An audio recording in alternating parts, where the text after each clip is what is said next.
everyone, it's Jesy. In today's video I am super excited about because it's the first in my series of holiday-ish bookish DIY present ideas. This video I've been wanting to film for a really long time. I just never had the time or got around to doing it, and I finally did. I thought it'd be a perfect DIY for the holidays as a gift. I basically just took recycled shampoo bottles and other such bottles that I had in my bathroom, and I've been saving them just so I could repurpose them into something new and good and usable. And before I get tons of comments down below saying how I ruined a book, yes, a book was harmed in the making of this video, but the book that I used was a copy of Wuthering Heights that I got at a used bookstore, so it was already damaged and I already used the outside of the book for a previous project. So I'm just using the leftover remnant pages from the inside the book for this project. But you can also photocopy pages if you would like to do that, and that's also another way that you could personalize this project to a person that you're gifting it to. If you want a specific book, you can either find at a thrift store. If it's like damaged, it's even better because you give the book a new life. That's how I look at it. Or you can photocopy pages from somebody's favorite book. So you can either go either way. I just used recycled pages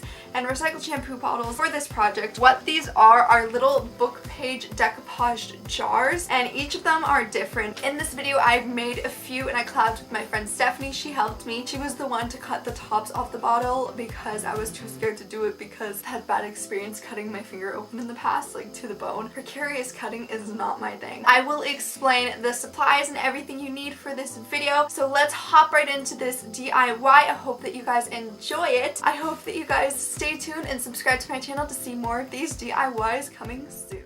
First, find a clean surface or table and place paper or newspaper on top in order to protect it. You will need some empty washed out bottles like shampoo or conditioner bottles, some craft ribbon of your choosing to customize your pieces. We'll need Mod Podge, which I ran out of, so I got some at Michael's, along with these cute furniture adhesive gold pineapple stickers, which are optional. You will need a box cutter, some type of small pieces of burlap fabric, copied or old ripped pages of a book. Last but not least, you will need a sponge brush and a paper plate.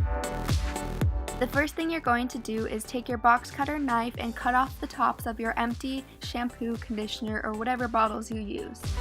Make sure to be cautious while using the sharp tools. After you take the tops off, be sure to go back with scissors to clean up the edges. Next, you're going to get your Mod Podge. A piece of the lid had flown off when opening the Mod Podge. Anyways, next you're going to take it and pour it on your paper plate. Now that you are all set up, it's time to begin the DIY.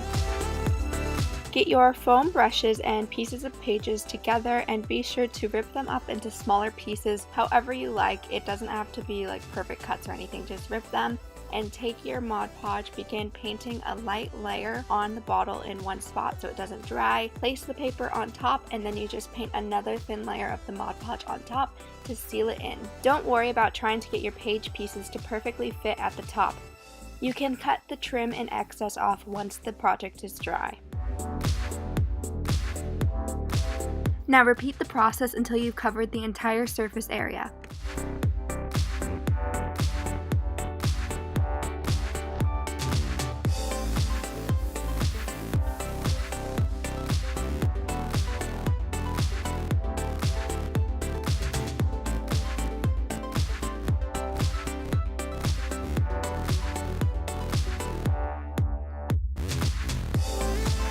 Now I am just cutting off the excess paper. And then I'm just going to pick up my brush again and fix up any of the places I feel need more adhesive for the pages to stick down more. And voila, just let the jar dry and that is your finished product until you decide to decorate it whichever way you want on top. Stephanie and I had so much fun making them, we decided to go for a round 2 and find some more empty bottles. So again, we are just making more to show you various styles of how to decorate them, and we're just repeating the process of cutting the tops off and decoupaging the book pages on.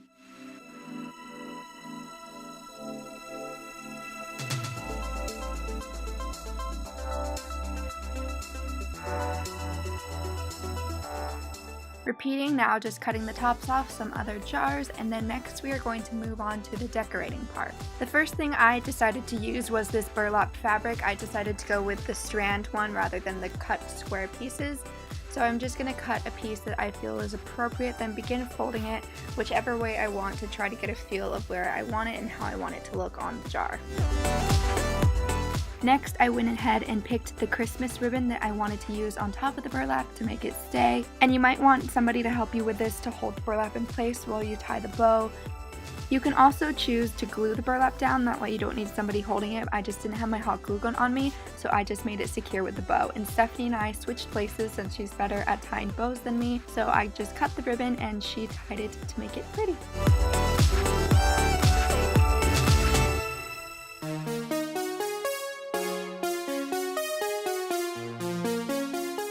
Next, I am using these gold pineapple stickers that I got from Michael's. They are meant for wood pieces or furniture, but I figured that they would look cute at the bottom or just little details on one of the jars. So this jar is going to be less Christmassy and more just fun in general. And then on the left, you can see Stephanie playing with some other ribbons to decorate other jars. So this is where reading instructions becomes very important because I had messed up and made a mistake the first time I tried putting a pineapple sticker on. I started off by cutting them and separating them into smaller pieces, that way it is easier to put them on one at a time.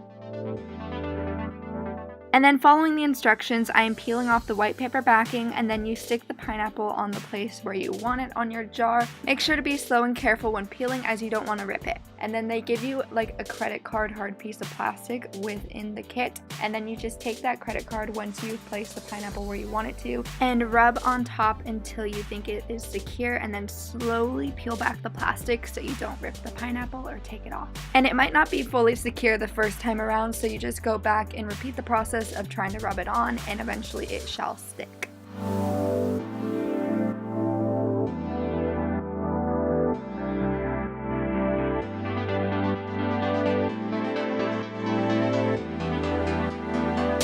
Now I am just repeating this process and putting pineapples all around the bottom of this jar. They had different sticker options too, so if you head to any craft store like Michael's, you might be able to find different options other than pineapples. Pineapples I just chose because it's one of my favorite fruits. And you can find them in the gold leaf section. Now the pineapples are all done and shiny and pretty, and Stephanie is making the finishing touches on one of her jars by securing the ribbon on the bottom. Next, I am picking out the colors I want to use of this thin ribbon to wrap around the top of my pineapple jar. So what I ended up doing for this ribbon is cutting them into really long pieces and then folding both of those two color ribbons in half again and cutting it. That way I have 4 pieces and make it like a layered bow look.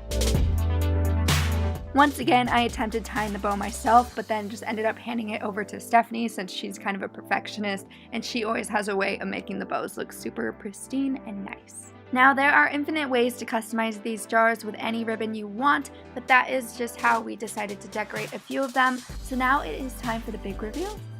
Stephanie and I had a super fun time making all of these jars. They are great gifts for any of the bookish friends that you have in your life, and they can be used for various things from bookmarks to pencils to flowers to makeup brushes. There are infinite possibilities that you could use these beautiful jars for, and they're very easy to customize from person to person.